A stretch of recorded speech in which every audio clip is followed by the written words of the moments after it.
누가 나의 이웃입니까? 라고 하는 제목으로 말씀의 은혜를 함께 나누도록 하겠습니다.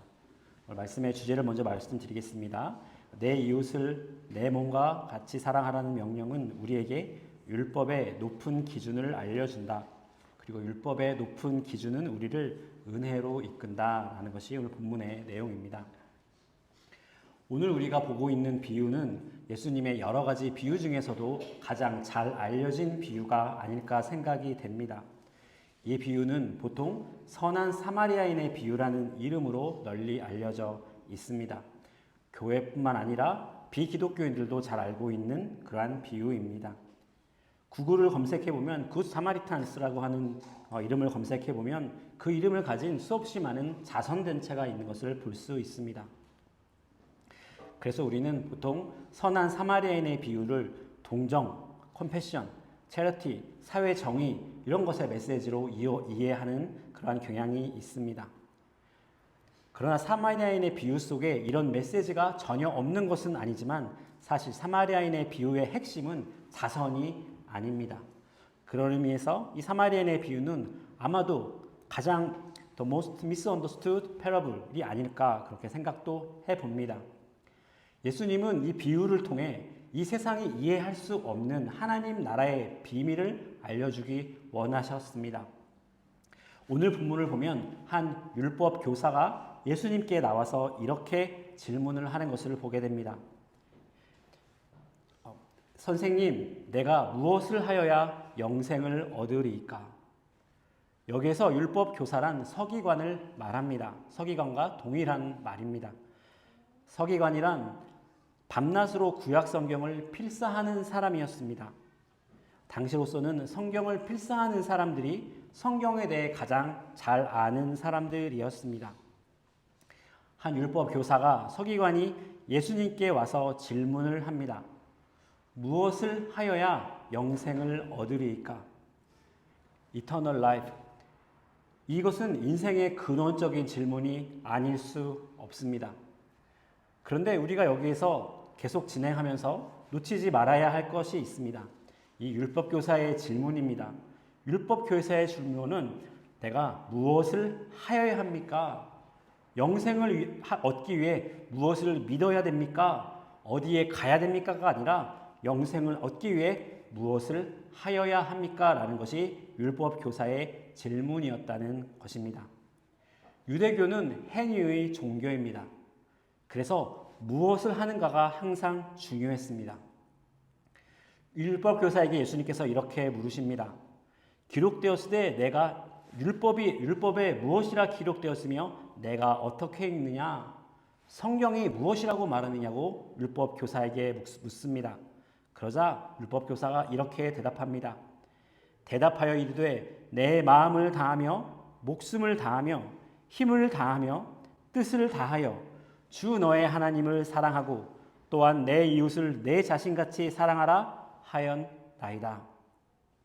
율법 교사는 성경에 기록된 것이 하나님을 온 몸과 마음을 다하여 사랑하고 이웃을 내 몸과 같이 사랑하는 것, 그것이라고 말합니다. 이것은 신명기 6장 5절과 레위기 19장 18절을 함께 연결해서 말하고 있는 것입니다. 유대인들은 구약성경의 명령이 614개라고 생각했는데 그 중에서도 가장 중요한 두 개의 명령이 바로 목숨과 힘과 뜻과 마음을 다하여 하나님을 사랑하는 것, 그것이 첫 번째이고 그리고 두 번째가 이웃을 내 자신과 같이 사랑하는 것, 이 두 가지 명령이 가장 중요한 것, 모든 율법의 기준이 되는 명령이라고 생각했습니다. 많은 율법이 있지만 이 두 가지 명령이 모든 율법을 압축하고 있는 것이라는 뜻입니다. 한 가지는 수직적인 측면입니다. 즉 하나님과 나와의 관계입니다. 그 관계에서 모든 것이 시작됩니다. 그리고 두 번째는 수평적인 관계입니다. 나와 다른 사람들의 관계를 말하는 것입니다. 이 두 가지 명령은 다른 명령 같지만 밀접하게 연결이 되어 있습니다. 하나님을 목숨과 힘과 뜻을 다하여 사랑하는 사람이 이웃을 내 몸과 같이 사랑할 수 있습니다. 이웃을 내 마음과 같이 사랑하는 사람은 하나님을 진심으로 사랑하는 사람들입니다. 율법 교사의 대답에 대해 예수님께서 이렇게 이어서 말씀하십니다. 예수께서 이르시되 내 대답이 옳도다. 이를 행하라. 그러면 살리라 하시니 율법 교사는 영생을 얻으려면 무엇을 해야 합니까? 라고 물었습니다.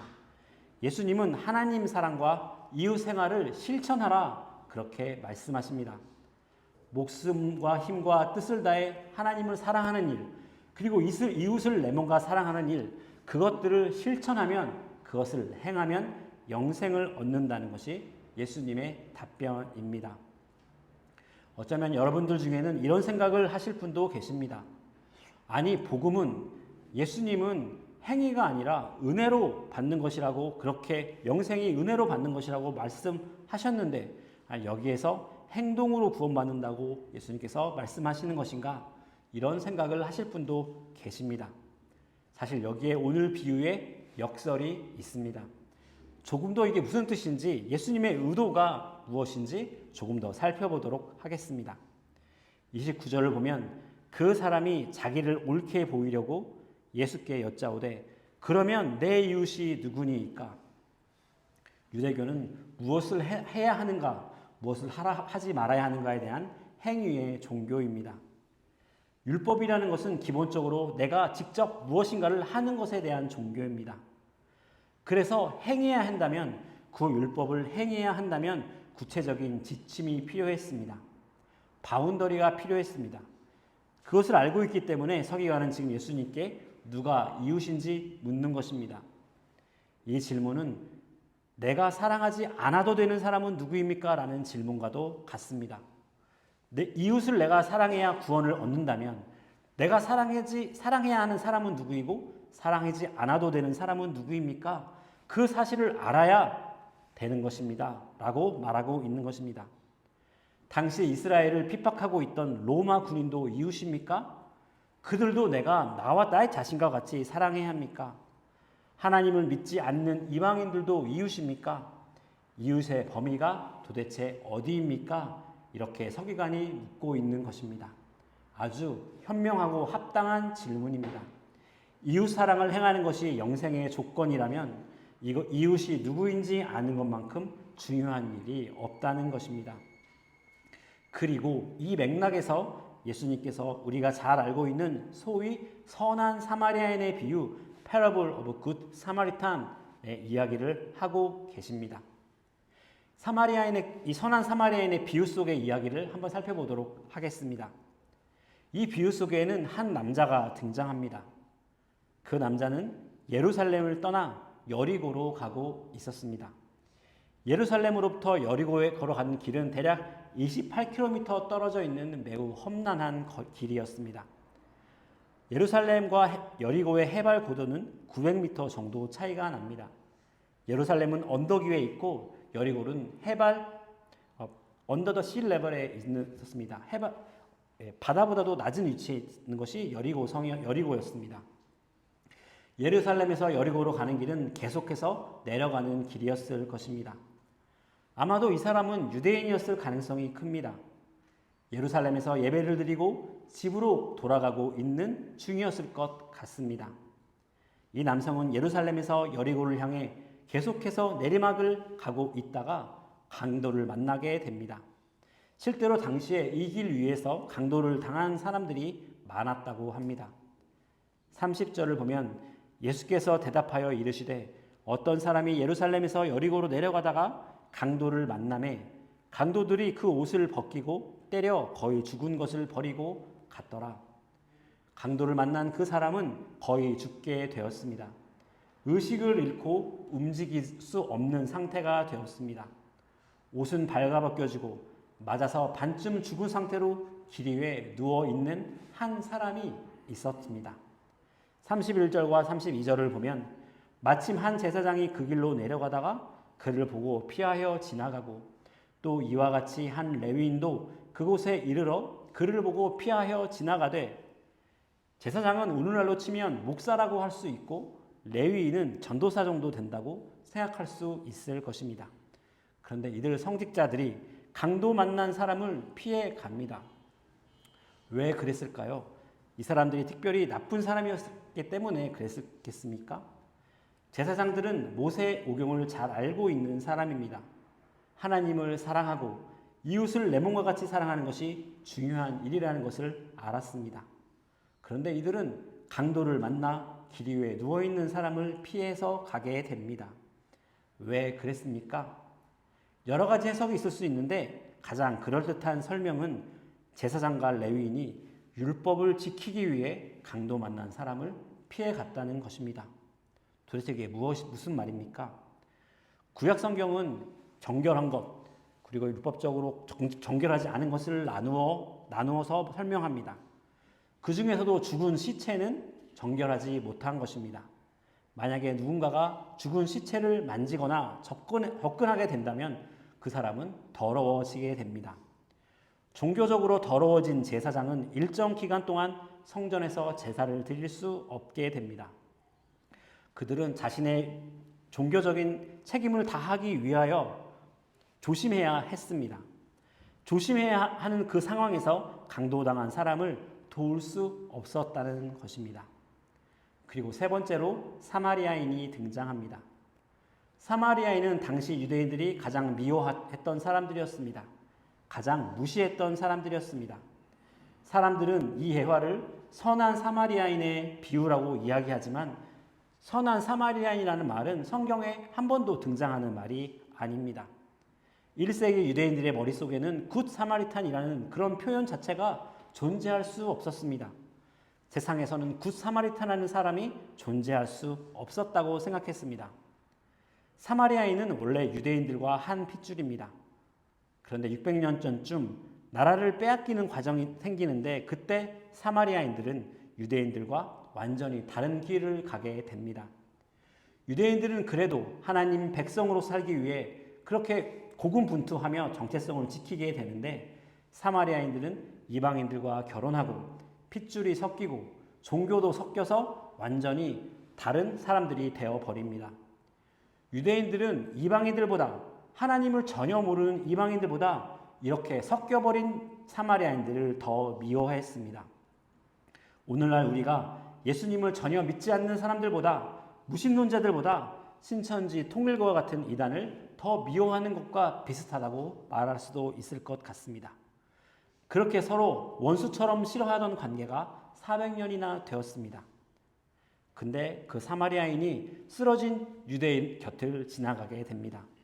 33절에서 35절 말씀을 보면 어떤 사마리아 사람은 여행하는 중 거기 이르러 그를 보고 불쌍히 여겨 가까이 가서 기름과 포도주를 그 상처에 붓고 싸매고 자기 짐승에 태워 주막으로 데리고 가서 돌보아 주니라.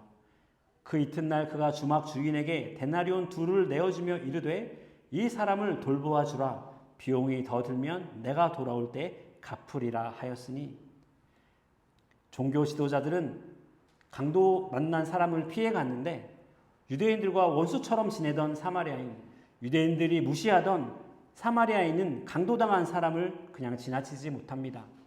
불쌍하게 여겨 그를 도와주는데 아주 철저하게 끝까지 책임져주며 강도당한 사람을 도와줍니다. 사마리아인은 불쌍한 마음을 가지고 강도당한 사람을 도와주는 것입니다. 율법을 몰랐습니다. 무엇이 더럽고 무엇이 깨끗한지 몰랐습니다. 예배를 드려야 하는지도 몰랐습니다. 그래서 더러워질 걱정도 없었습니다. 그래서 불쌍한 마음 하나를 가지고 이 사람을 도와주게 되었습니다. 사마리아인임에도 불구하고 도운 것이 아니라 사마리아인이기 때문에 율법을 잘 몰랐기 때문에 이런 상황에서 도움을 줄 수 있었다고 말할 수도 있는 상황입니다. 그러자 예수님께서 이렇게 물으십니다. 마지막 질문을 이렇습니다. 내 생각에는 이 사람 중에 누가 강도 만난 자의 이웃이겠느냐? 정답이 무엇입니까? 정답은 사마리아인이어야 했을 것입니다. 그런데 이 율법사는 차마 사마리아인이라는 단어를 입 밖으로 말하지 못합니다. 배교한 사마리아인들을 진짜 이웃이라고 말할 수가 없는 것입니다. 누가 진짜 이웃입니까? 라고 물었는데 사마리아인입니다 라고 대답할 수가 없었습니다. 대신 율법교사는 이렇게 대답합니다. 37절을 보면 이르되 자비를 베푼 자니이다. 예수께서 이르시되 가서 너도 이와 같이 하라 하시니라.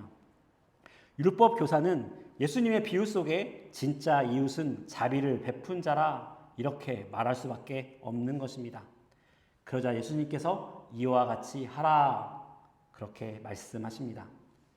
평생 율법을 공부하고 율법의 전문가이며 무엇이 하나님을 영화롭게 하는 일이고 무엇이 하나님을 경휼히 여기는 일이고 무엇이 깨끗하고 무엇이 더러운지 정확하게 하는 율법 교사에게 예수님께서 말씀하십니다. 사마리아인처럼 하라. 사마리아인의 비유 전에 율법 기사는 예수님께 누가 나의 이웃이냐고 물었습니다. 누가 내 이웃인 줄 알아야 그 사람만 사랑하면 되니까 경계를 긋고 율법을 행할 수 있다고 생각했습니다. 그런데 예수님께서는 네가 사마리아인과 같이 경계 없이 이웃을 사랑하라 이렇게 말씀하십니다. 이것은 정통 유대인인 율법 교사에게 거의 불가능한 요구처럼 들렸을 것입니다. 다시 한번 처음 질문으로 돌아가겠습니다. 율법 교사의 질문은 무엇이었습니까? 무엇을 하여야 영생을 얻겠습니까? 하는 질문이었습니다. 그리고 예수님의 대답은 무엇입니까? 사마리아인과 같이 행하라. 사마리아인이 되어라. 라고 예수님께서 대답하십니다. 율법을 어길 위험을 무릅쓰고라도 그 사람에게 다가가 그 사람이 살아있는지 죽었는지 확인하고 그 사람이 누구인지 상관없이 제한 없이 이웃을 도우라. 네가 가지고 있는 모든 것을 가지고 도와라. 내가 위험에 처할 수 있지만 설사 예배를 드릴 수 없는 위험에 처할 수 있지만 그래도 네가 갖고 있는 모든 것을 가지고 그를 도와라. 그것이 이웃을 나처럼 사랑하는 것이다. 이렇게 예수님께서 말씀하십니다. 이것은 율법 교사에게 가장 하기 어려운 요구였을 것입니다. 어쩌면 거의 불가능하게 느껴졌을 것입니다. 예수님은 영생을 받기 위하여 무엇을 해야 합니까? 라고 하는 율법 교사에게 그가 가장 어려운 일을 요구하십니다. 성경에서 예수님에게 무엇을 해야 영생을 얻을까 하는 질문을 던진 사람은 오늘 본문에 나오는 율법 교사가 유일한 사람이 아닙니다. 누가복음 18장에 나오는 부자 관리도 예수님께 나와 동일한 질문을 던집니다. 누가복음 18장 18절을 보면 선한 선생님이여 내가 무엇을 하여야 영생을 얻으리까? 예수님께서 대답하십니다. 내가 계명을 안 하니 간음하지 말라, 살인하지 말라, 도둑질하지 말라, 거짓 증언하지 말라, 내 부모를 공경하라 하였느니라. 이것은 10계명의 5계명부터 9계명까지인데 이 계명들을 한마디로 정리하면 내 이웃을 내 몸과 같이 사랑하라는 명령입니다. 10계명의 전반부 1계명에서 4계명까지는 하나님을 사랑하라는 명령이고 5계명부터 10계명까지는 이웃을 사랑하라는 명령입니다. 예수님께서 이웃을 사랑하라는 명령을 주십니다. 그런데 이 관리가 이렇게 대답합니다. 여짜오되 이것은 내가 어려서부터 다 지켰나이다. 아마도 이 관리의 말은 일부분 사실이었을지도 모릅니다.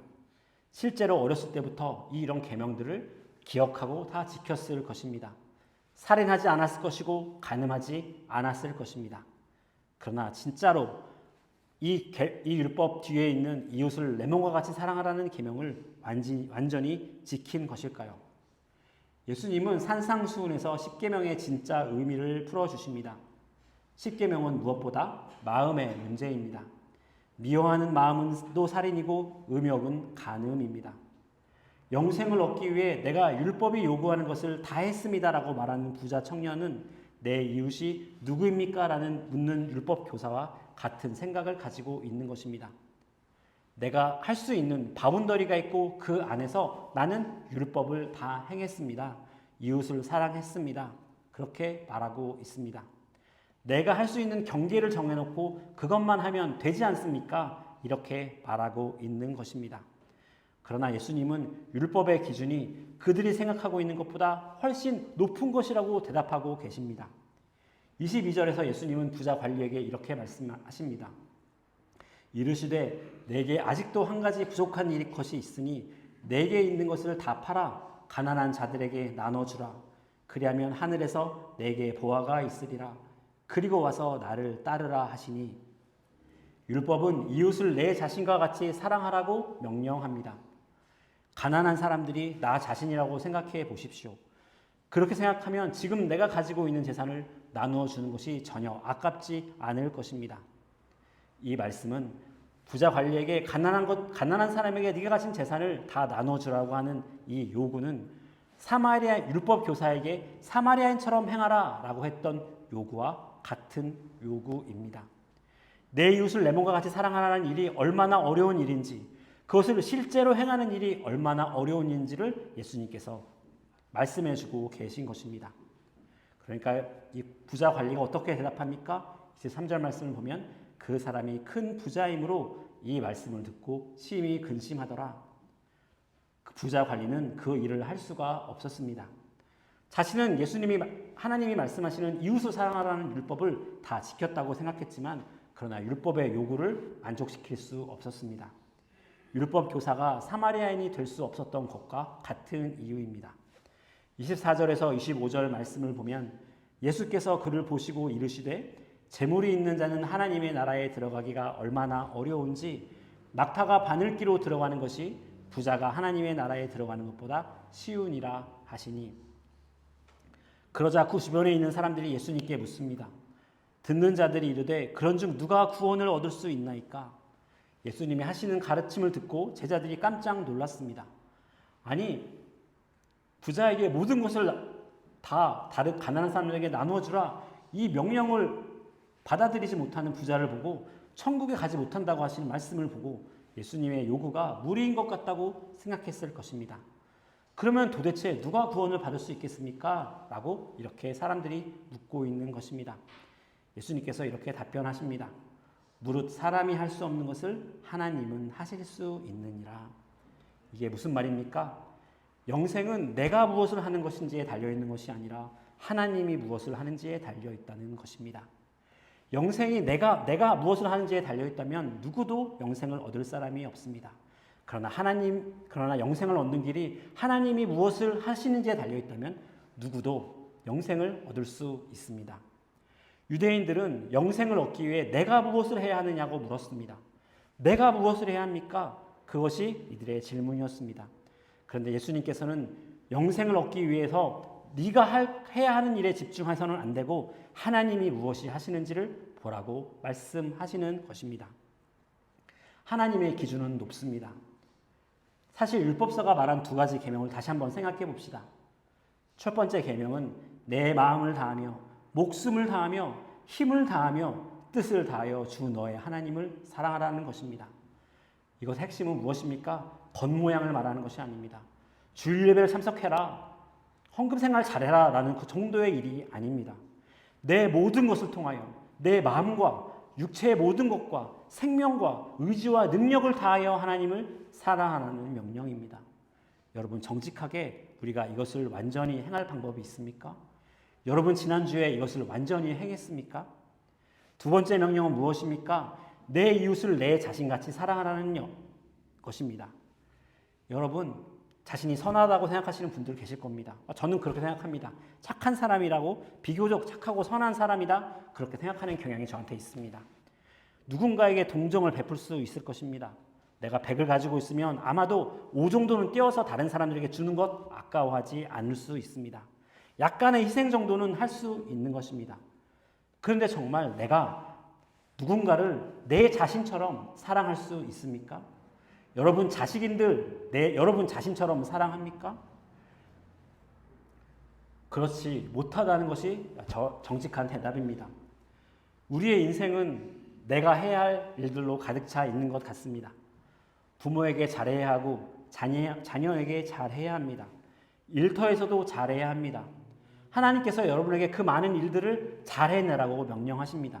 그것이 기준입니다. 옳고 그른 것이 있습니다. 잘하고 못하고가 존재합니다. 그런데 그 기준에 도달하는 일은 우리 삶의 목적이 절대 될 수 없다는 것입니다. 하나님이 원하시는 일은 무엇입니까? 하나님이 원하시는 일은 여러분이 무언가를 잘해내는 것이 아니라 여러분의 영혼 하나입니다. 그 일들을 여러분에게 하라고 명령하시면서, 이웃을 사랑하라고 명령하시면서, 하나님을 사랑하라고 명령하시면서 하나님께서 진짜 원하시는 것은 무엇입니까? 여러분의 영혼을 얻는 것. 그것 하나가 하나님의 목적이라는 것입니다. 우리가 하는 일들을 통해, 의무를 통해 우리는 십자가 아래로 나아가는 것입니다. 율법의 요구가 높다는 것을 알아야 십자가 앞에 무릎 꿇게 되는 것입니다. 내가 혼자 할 수 없다는 것을 깨닫게 되면 은혜를 구하는 것입니다.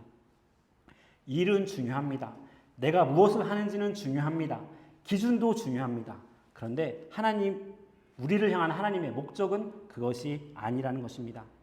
그 일들을 통해 하나님을 내 목숨과 뜻과 마음을 다해 사랑하게 된 것으로 변해가는 것이 하나님께서 우리를 향해서 갖고 계신 목적이라는 것입니다. 우리는 늘 일에 대해 말합니다. 그러나 하나님은 우리의 마음에 대해 말하고 있는 것입니다. 우리는 교회 공동체에서도 일에 대해서 이야기합니다. 식사를 준비하고 찬양을 하고 예배를 준비하고 찬양 준비하는 모든 것들, 성가대 준비하는 모든 것들, 무엇을 할지에 대하여 교회에서 이야기하고 생각합니다. 우리의 생각과 대화는 주로 모두 이런 일들에 대한 것입니다. 저도 그렇습니다. 설교하고 성경 공부 인도하고 청년부 사역하는 일들에 대해서 주로 생각하고 고민합니다. 그 일들이 얼마나 좋은 일이고 중요한 일이고 간에 상관없이 은혜를 잃어버리면 아무것도 아니라는 것입니다. 제가 이나라 집사님의 기도를 들으며 또 제한테 위로가 되고 하나님께서 제게 하신 말씀이 있다고 생각하는데 또 제가 요새 교회 일을 하면서 또 설교를 준비하면서 그걸 발견했습니다. 나는 이 일들을 은혜로 하고 있는가? 아니면 내 힘으로 하고 있는가? 잘하기 위해서 온갖 노력을 다하는데 그 속에 내 안에 은혜가 있는가? 하나님은 내게 무엇을 바라시는가? 설교 한 번을 끝장내게 잘하는 걸 원하시는가? 아니면 하나님은 이 일들을 통해 내가 은혜를 경험하기 원하시는가? 그 생각을 내가 하게 됐습니다. 다시 은혜로 돌아가라. 하나님께서 제게 하시는 말씀이셨습니다. 우리가 하는 일들이 있습니다. 여러 가지 일들이 있습니다. 그런데 그 일들 자체가 목적이 아닙니다. 모두 하나님의 은혜로 나아가기 위한 길목일 뿐이라는 것입니다. 하나님께서 목사에게 원하시는 것이 무엇입니까? 좋은 설교를 통하여 변화되는 사람들, 성경 공부, 교회의 성장, 그것이 아니라 제 영혼, 목사의 영혼 하나라는 겁니다. 하나님께서 목사 강단에 세운 이유는 사실은 목사를 위하여 세우신 겁니다. 하나님의 진짜 마음이 무엇입니까? 우리로 하여금 그의 은혜하게 거하게 하는 것입니다.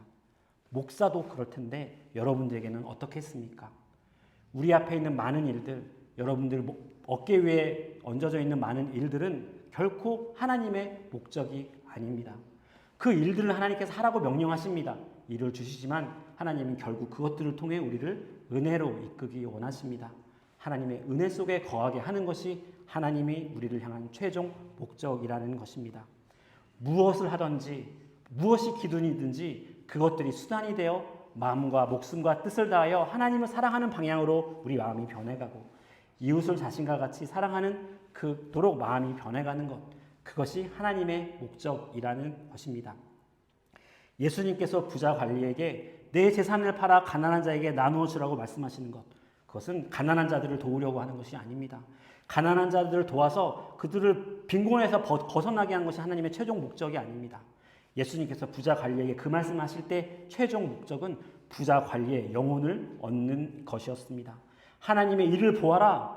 그러므로 말미암아 이 부자 관리가 하나님에게 눈을 돌릴 때 부자 관리의 영혼을 얻는 것, 그것이 예수님의 목적이었다는 것입니다. 여러분, 여러 가지 임무가 있습니다. 집에서도 임무가 있고 여러분 사업터에서도 임무가 있고 교회에서도 일이 있습니다. 너무 잘하려고 하는 것에 목숨 걸지 마십시오. 하나님이 여러분을 향한 목적은 그것이 아닙니다.